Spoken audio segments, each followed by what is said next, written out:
மது பாட்டிலுக்கு கூடுதலாக 10 ரூபாய் வாங்குபவர்கள் அடுத்த நாள் பணியில் இருக்க மாட்டார்கள் என அமைச்சர் விக்னேஷ் எச்சரிக்கை விடுத்துள்ளார். காஞ்சிபுரம் மாவட்டம் ஸ்ரீபெரும்புதூர் அடுத்த மேவலூர் குப்பம் பகுதியில் இயங்கி வரும் மது ஆலையில் மதுவிலக்கு மற்றும் ஆயத்தீர்வைத்துறை அமைச்சர் விக்னேஷ் திடீரென ஆய்வு மேற்கொண்டார்.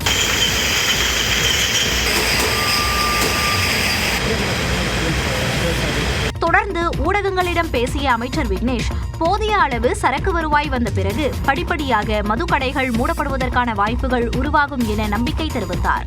மேலும் மது பாட்டிலுக்கு கூடுதலாக 10 ரூபாய் வாங்கப்படுவதாக எழுந்த குற்றச்சாட்டு குறித்தும் பதிலளித்தார். இது எந்த ஒரு கன்சியூமரோட பணத்தையும் யாருமே தனிநபர்கள் யாரு கைக்கும் போகக்கூடாதுங்கிற நோக்கத்துல தான் இவ்வளோ இந்த மாறுபாடுகள் எல்லாத்தையுமே இங்கே கொண்டு வந்தோம். அதன்படி நானும் சமூக வலைதளங்கள் எல்லாமே பார்த்துட்டு தான் இருக்கேன். இந்த கடையில் பாருங்க இப்படின்னு ஒரு வீடியோ வரும், அங்கே பாருங்க ஒரு வீடியோன்னு வரும். நீங்கள் எந்தெந்த கடைகள்லாம் இந்த சமூக வலைதளங்களில் பார்த்துருக்கீங்களோ அந்த கடைக்கெல்லாம் அடுத்த நாள் போய் பாருங்க. உங்கள்கிட்ட யார் அந்த விற்பனையாளர்கள் அப்படி நடந்துக்கிட்டாங்களோ அவங்க நிச்சயம் அந்த பணியில் இருக்க மாட்டாங்க. மக்களுக்கு இடையூறாக இருந்த 717 மதுக்கடைகளை அரசு மூடியிருப்பதாகவும் அமைச்சர் விக்னேஷ் குறிப்பிட்டார். செங்கல்பட்டு மாவட்டத்தின் பல்வேறு இடங்களில் நேற்று இரவு பலத்த காற்றுடன் மழை பெய்ததால் பல இடங்களில் மின்சாரம் துண்டிக்கப்பட்டது. காஞ்சிபுரம் மற்றும் அதன் சுற்றுவட்டார பகுதிகளான ஓரிக்கை, செவிலிமேடு, ஸ்ரீபெரும்புதூர், சுங்குவார் சத்திரம், ஒரகடம், வாலாஜாபாத், உத்திரமேரூர் உள்ளிட்ட இடங்களில் மிதமான மழை பெய்தது.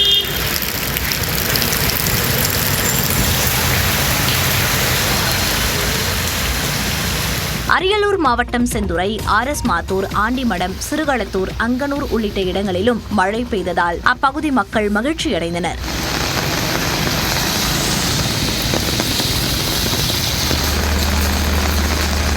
இதேபோல தருமபுரி நகர் பகுதிகள் மற்றும் பென்னாகரம், நல்லம்பள்ளி, பாலக்கோடு உள்ளிட்ட மாவட்டத்தின் பல்வேறு இடங்களிலும் விட்டுவிட்டு பெய்த மழையால் விவசாயிகள் மகிழ்ச்சியடைந்தனர். கிருஷ்ணகிரி மாவட்ட நீர்நிலைகள் வறண்டு கிடக்கும் நிலையில் குருபரப்பள்ளி, குந்தாரப்பள்ளி, காவேரிப்பட்டினம், ஆலப்பட்டி உள்ளிட்ட பகுதிகளில் தொடர்ந்து 2வது நாளாக மழை பெய்ததால் மக்கள் நிம்மதியடைந்துள்ளனர்.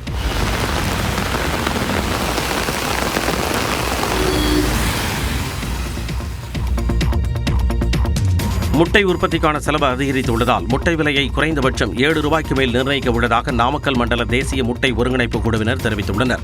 நாமக்கல் மண்டல தேசிய முட்டை ஒருங்கிணைப்பு குழு கூட்டம் அதன் தலைவர் சிங்கரா தலைமையில் நடைபெற்றது. இந்த கூட்டத்தில் முட்டை உற்பத்தி, ஏற்றுமதி மற்றும் விலை தொடர்பாக ஆலோசனை நடத்தப்பட்டது. பின்னர் செய்தியாளர்களை சந்தித்த சங்கத்தின் தலைவர் சிங்கராஜ், கோழிகள் எண்ணிக்கை குறைவால் முட்டை உற்பத்தி குறைவாக இருக்கும் நிலையில் ஏற்றுமதி அதிகரித்துள்ளதாக தெரிவித்தார்.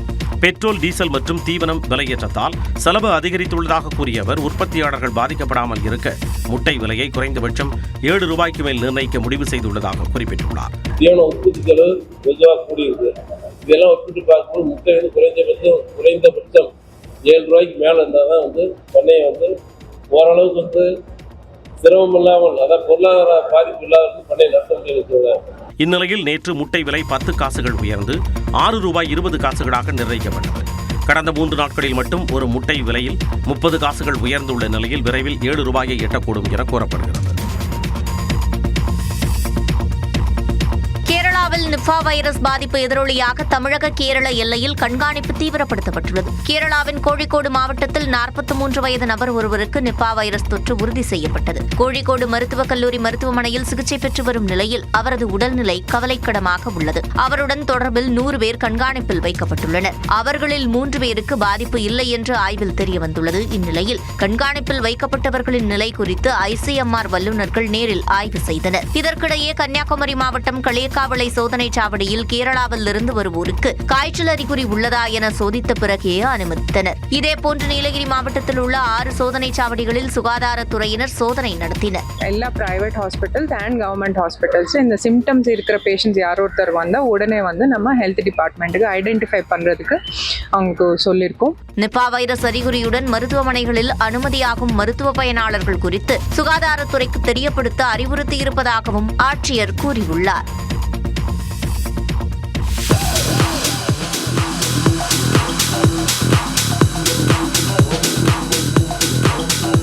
கோவையில் நடைபெற்ற அழகி போட்டியில் பெண்கள் ஒய்யாரமாக நடந்து வந்த அசத்திய காட்சிகளை இவை. குயின் கோயம்புத்தூர் மற்றும் பிரின்சஸ் கோயம்புத்தூர் 2026 நிகழ்ச்சியின் இறுதிச் சுற்று கோவையில் உள்ள தனியார் அரங்கில் பிரம்மாண்டமாக நடைபெற்றது. இதில் நடிகை ஹன்சியா மோத்வானி சிறப்பு விருந்தினராக கலந்து கொண்டார். திறமை, தன்னம்பிக்கை, தனித்துவம், ஆளுமை உள்ளிட்ட பல்வேறு கட்ட தேர்வுகளை வெற்றிகரமாக கடந்த பெண்கள் இறுதிச் சுற்றில் பங்கேற்று விதவிதமான உடைகளில் வலம் வந்து பார்வையாளர்களை பரவசப்படுத்தினர்.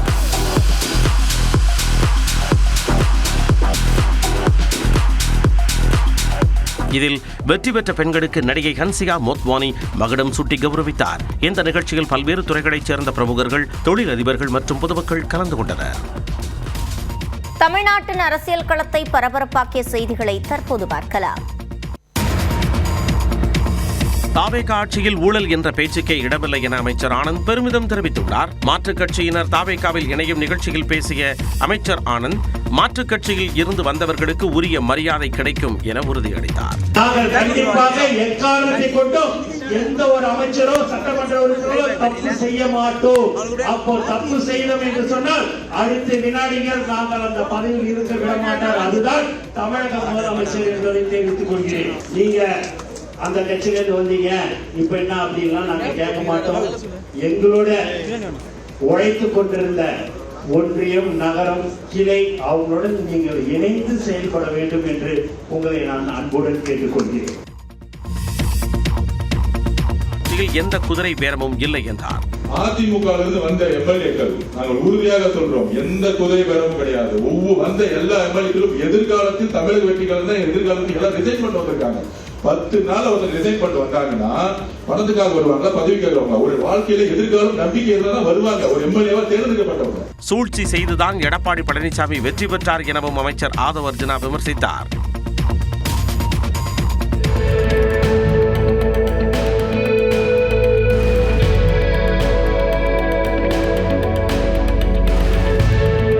அதிமுக முன்னாள் அமைச்சர், எம்எல்ஏக்கள் உள்ளிட்ட பலர் தாவேகாவில் தங்களை இணைத்துக் கொண்டனர். சென்னை பனையூரில் நடைபெற்ற நிகழ்ச்சியில் அமைச்சர்கள் என் ஆனந்த், ஆதவ் அர்ஜுனா உள்ளிட்டோர் முன்னிலையில் மாற்றுக் கட்சியினர் பலர் தாவேகாவில் இணைந்தனர். குறிப்பாக அதிமுக முன்னாள் அமைச்சர் பச்சமால், முன்னாள் எம்பிக்கள் வனரோஜா, இளவரசன், அதிமுக வடசென்னை வடக்கு மாவட்ட செயலாளர் பாலகங்கா உள்ளிட்டோர் தாவேகாவில் இணைந்து கொண்டனர். அவர்களுக்கு சால்வை அணிவித்து அமைச்சர்கள் வரவேற்றனர்.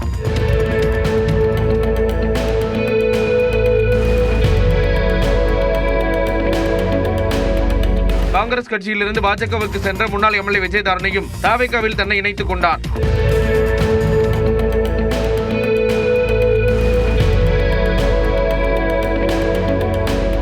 தமிழக வெற்றிக் கழகத்தின் கரங்களை வலுப்படுத்துவது மட்டுமல்ல, அது தமிழகத்தின் கரங்களை வலுப்படுத்துவதாக நான் பார்க்கிறேன். தமிழ்நாட்டில் ஒற்றை கட்சியாக மாறப்போகிறது தமிழக வெற்றிக் கழகம் என்பது உறுதி. முதலமைச்சர் விஜய் மிகப்பெரிய மாற்றத்தை ஏற்படுத்துவார் என்றும் விஜயதாரணி நம்பிக்கை தெரிவித்தார். தாவேகா ஆட்சியை கவிழ்க்க திமுக சதி செய்வது போன்று சிலர் திரித்து பேசுவதாக திமுக தலைவர் மு.க. ஸ்டாலின் குற்றம் சாட்டியுள்ளார். சென்னை அண்ணா அறிவாலயத்தில் திமுக துணை பொதுச் செயலாளர் கனிமொழி தலைமையில் அக்கட்சியின் மகளிரணி கூட்டம் நடைபெற்றது.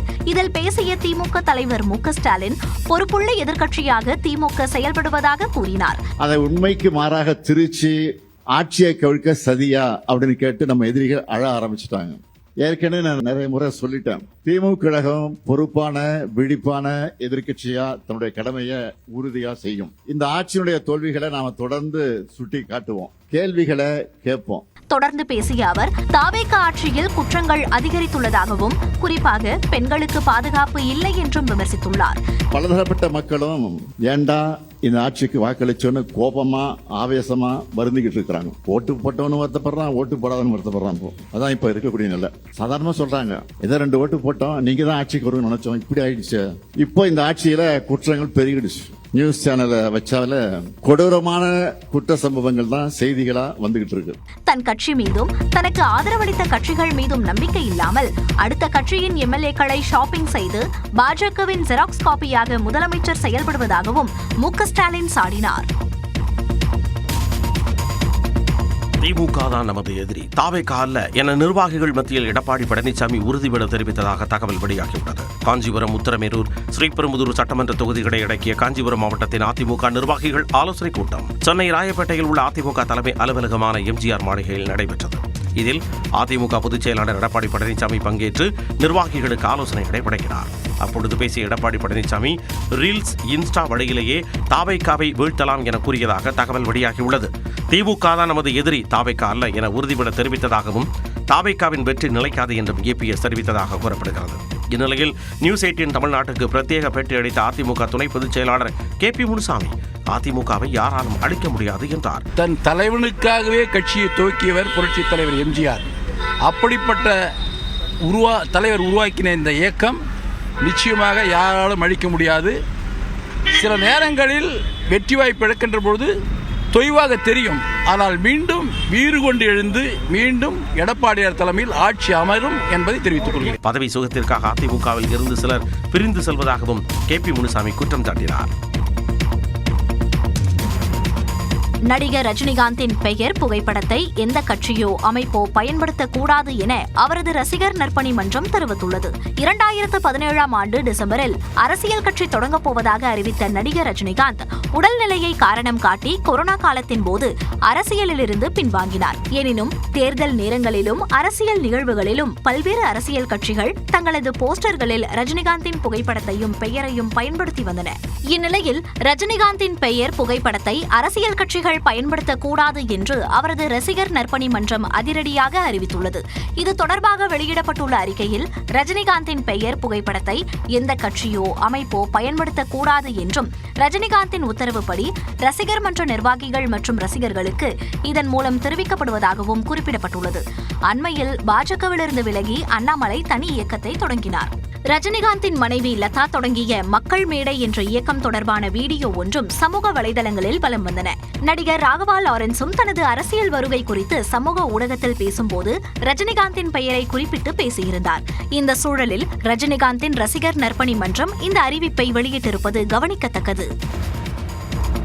திருப்பதியில் 24 மணி நேரம் காத்திருந்து சாமி தரிசனம், விமானப்படை விமான விபத்து, இந்திய ராணுவத்தின் புதிய தலைமை தளபதி நியமனம் உள்ளிட்ட செய்திகளை டாப் 5 இந்தியா பகுதியில் பார்க்கலாம். வார விடுமுறையை ஒட்டி திருப்பதி ஏழுமலையான் கோயிலில் பக்தர்கள் கூட்டம் அதிகரித்ததால் இலவச தரிசனத்திற்கு 24 மணி நேரம் காத்திருக்கும் நிலை ஏற்பட்டது. சனி, ஞாயிறு விடுமுறை காரணமாக திருப்பதி ஏழுமலையான் கோயிலுக்கு சாமி தரிசனம் செய்ய வரும் பக்தர்களின் எண்ணிக்கை அதிகரித்துள்ளது.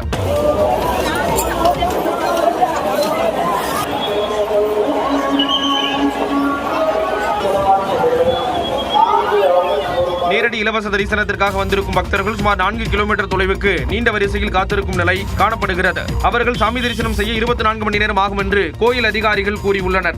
இதனால் இலவச தரிசன வரிசையில் காத்திருக்கும் பக்தர்களுக்கு தேவையான அடிப்படை வசதிகளை தேவஸ்தான நிர்வாகம் செய்து கொடுத்து வருகிறது. 300 ரூபாய் தரிசன டிக்கெட்டுகளை முன்பதிவு செய்து எடுத்து வந்திருக்கும் பக்தர்கள் 4 மணி நேரமும், இலவச தரிசன டோக்கன்களை வாங்கிய பக்தர்கள் 6 மணி நேரமும் காத்திருந்து ஏழுமலையானை வழிபட்டு செல்கின்றனர். வெள்ளிக்கிழமை ஒரே நாளில் ஏழுமலையானை 74,636 பேர் வழிபட்டு 4,64 லட்சம் ரூபாயை காணிக்கையாக செலுத்தியதாக தேவஸ்தானம் தரப்பில் தெரிவிக்கப்பட்டுள்ளது.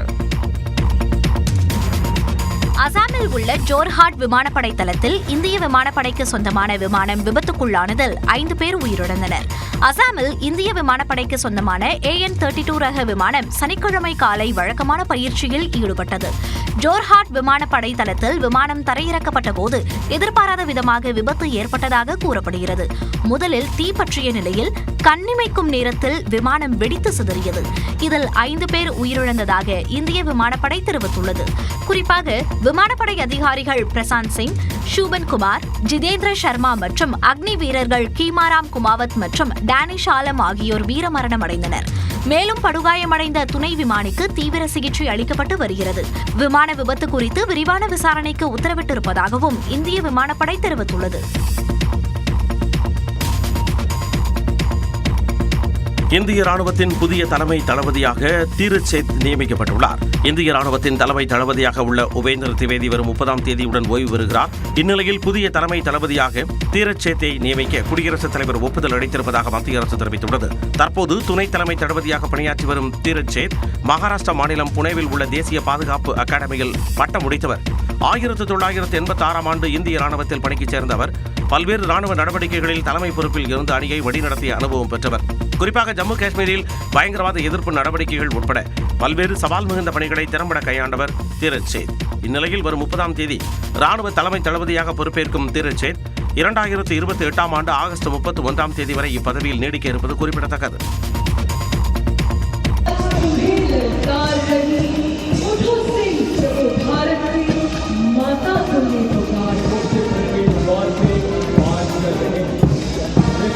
உத்தராகண்ட் மாநிலம் டேராடூனில் பயிற்சி முடித்த ராணுவ வீரர்களின் அணிவகுப்பு மரியாதையை குடியரசுத் தலைவர் திரௌபதி முர்மு பார்வையிட்ட காட்சிகளே இவை. டேராடூனில் உள்ள இந்திய ராணுவ அகாடமியில் 9 வீராங்கனைகள், 16 நட்பு நாடுகளைச் சேர்ந்த 34 வீரர்கள் உட்பட 515 பேர் தங்களது பயிற்சியை நிறைவு செய்தனர். இதையொட்டி அணிவகுப்பு நிகழ்ச்சி நடைபெற்றது. இதில் வீரர்கள் மற்றும் வீராங்கனைகள் மிடுக்குடன் அணிவகுத்தனர்.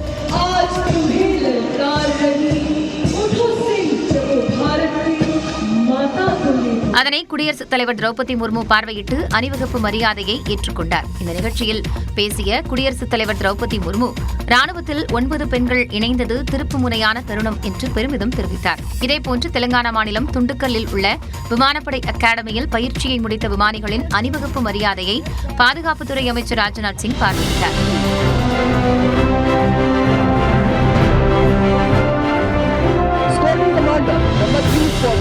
தொடர்ந்து விமானப்படையினரின் கண்கவர் சாகச நிகழ்ச்சி நடைபெற்றது.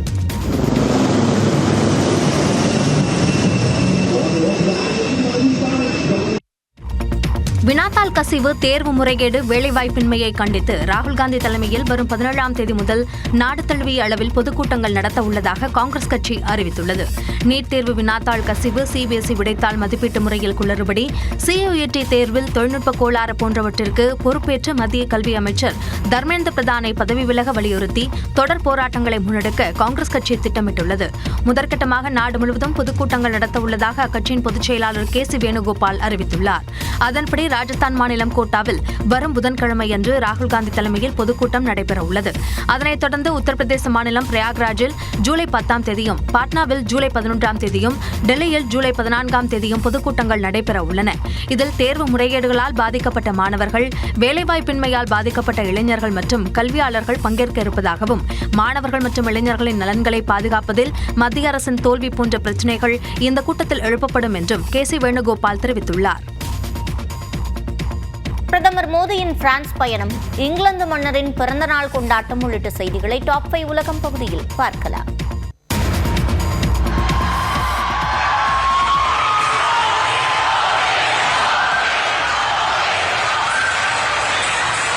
பிரான்ஸ் சென்ற பிரதமர் நரேந்திர மோடிக்கு அங்குள்ள இந்தியர்கள் வரவேற்பளித்த காட்சிதான் இது. G7 மாநாட்டில் பங்கேற்பதற்காக பிரதமர் நரேந்திர மோடி பிரான்ஸ் மற்றும் ஸ்லோவோக்கியாவிற்கு 6 நாட்கள் பயணம் மேற்கொண்டுள்ளார். முன்னதாக பிரான்சின் நீஸ் நகருக்கு சென்ற பிரதமருக்கு இந்திய வம்சாவளியினர் கதக், ஒடிசி மற்றும் பரதநாட்டியம் ஆடி உற்சாக வரவேற்பளித்தனர். அப்போது அரங்கில் இருந்தவர்கள் கரவொலி எழுப்பியும் மோடி மோடி என முழங்கியும் மகிழ்ச்சி ஆரவாரம் செய்தனர்.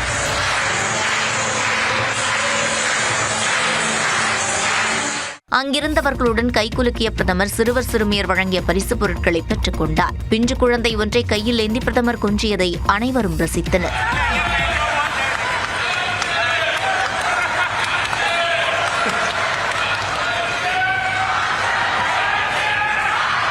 இதற்கிடையே பிரான்ஸ் அதிபர் மேக்ரானுடன் பிரதமர் மோடி இருதரப்பு உறவு குறித்து இன்று பேச்சுவார்த்தை நடத்தவுள்ளார். இதில் தூதரக மற்றும் பொருளாதார ரீதியிலான விவகாரங்கள் பற்றி விவாதிக்கப்படும் என கூறப்படுகிறது.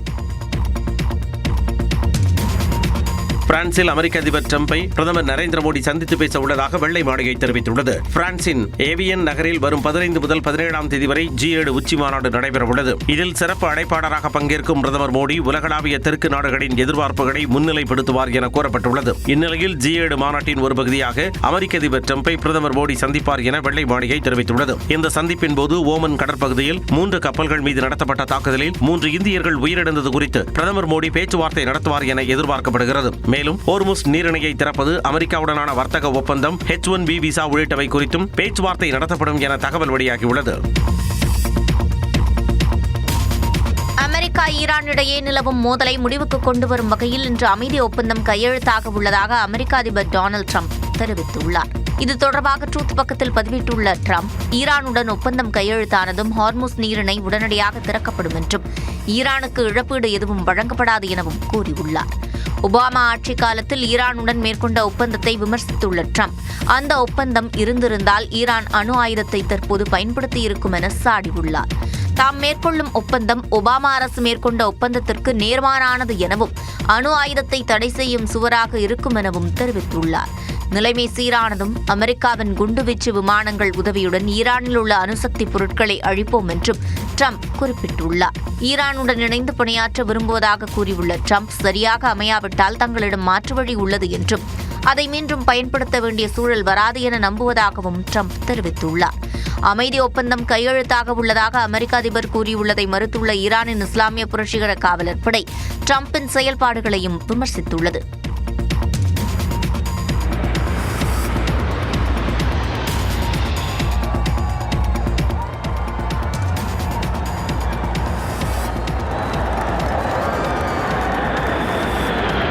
இங்கிலாந்து மன்னர் சார்லஸின் பிறந்தநாளையொட்டி நடைபெற்ற கண்கவர் விமான அணிவகுப்பை அரச குடும்பத்தினர் கண்டுகளித்த காட்சிகளே இவை. இங்கிலாந்தின் மன்னரான 3ஆம் சார்லஸ் 1948ஆம் ஆண்டு நவம்பர் 14ஆம் தேதி பிறந்தார். அவரது பிறந்த நாள் நவம்பர் மாதத்தில் எளிமையாகவும் ஜூன் மாதத்தில் பிரம்மாண்டமாகவும் கொண்டாடப்படுகிறது. அந்த வகையில் லண்டனில் உள்ள பக்கிங்ஹாம் அரண்மனை வளாகத்தில் மன்னர் சார்லஸின் பிறந்தநாள் கொண்டாட்டம் களை கட்டியது.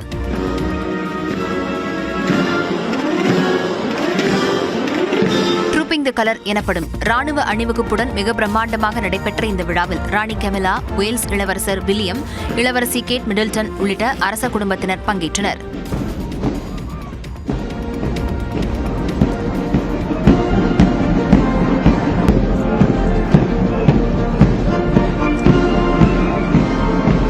மன்னரின் பிறந்தநாள் கொண்டாட்டத்தின் ஒரு பகுதியாக விமானப்படையினரின் சாகச நிகழ்ச்சிகளும் களை கட்டின.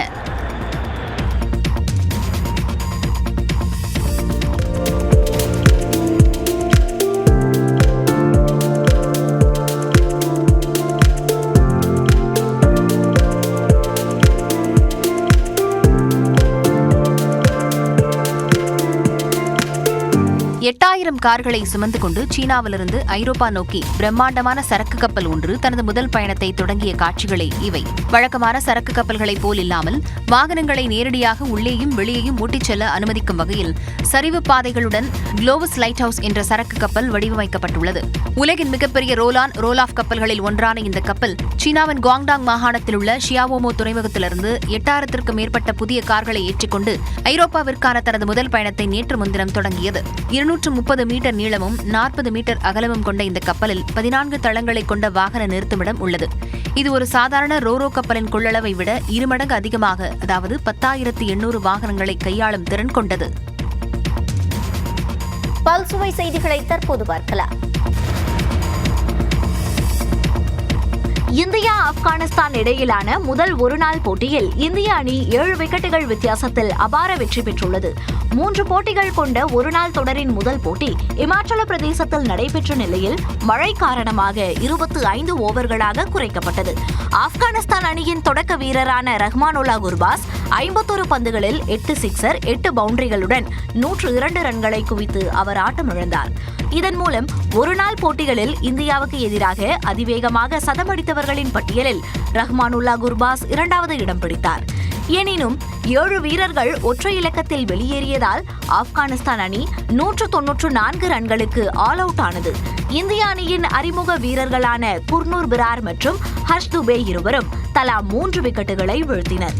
அடுத்து களமிறங்கிய இந்திய அணியில் சிறப்பாக விளையாடிய கேப்டன் 84 ரன்கள் சேர்த்து வெற்றிக்கு வித்திட்டார்.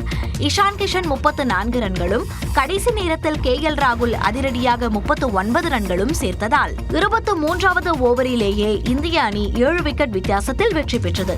மேலும் இந்த போட்டியின் மூலம் ஒருநாள் போட்டிகளில் அதிவேகமாக 3000 ரன்களை கடந்த இந்திய வீரர் என்ற சாதனையையும் சுப்மன் கில் படைத்துள்ளார்.